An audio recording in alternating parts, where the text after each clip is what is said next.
The heavens declare the glory of God, and the sky above proclaims his handiwork. Day to day pours out speech, and night to night reveals knowledge. Psalm 19, 1 and 2. And this week at Little Hills, Songs for Our Temple, we're going to be looking at Psalms 19, 20, and 21. There are some things we can know about God just from looking at the beauty and intricacies of the world around us. He has provided us this beautiful world to live in that's more wonderful than we could even start to understand in a lot of ways. It would take us 25,000 years to travel to the closest galaxy to us, and that's traveling at the speed of light. And it's hard for us to wrap our minds around a lot of the things of nature. And I think that God gives these things to us and enables us to learn more just so that we can realize how much we don't know, even just about our world, much less about the Creator. But He has given us these things to learn about Him, or to start to question and want to learn about Him. In Romans chapter 1, verse 20, Paul writes, "For His invisible attributes, namely His eternal power and divine nature, have been clearly perceived ever since the creation of the world in the things that have been made, so they are without excuse." And he is telling us that just even from the day that we're born, we can look around us and start to question and wonder about how we got here and the world around us and where it came from.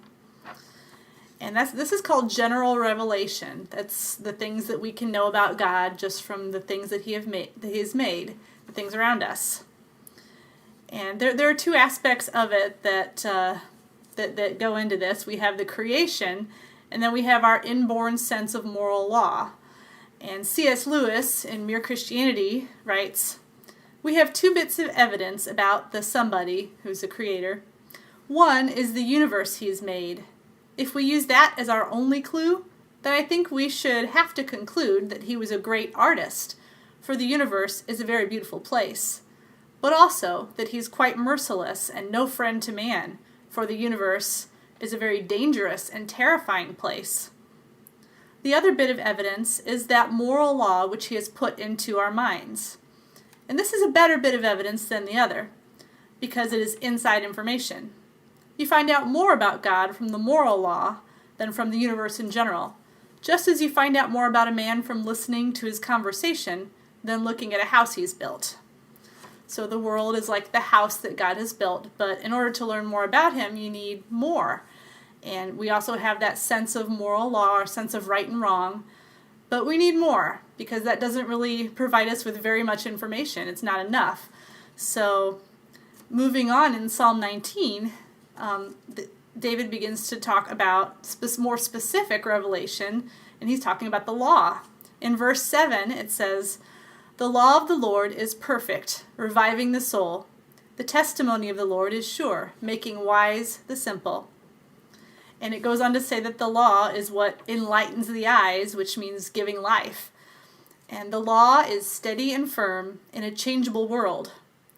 In verse 10, it says it is precious. It's more to be desired than gold.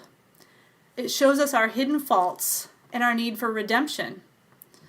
And that points us further on in the scriptures to the ultimate fulfillment of the law, which is Christ.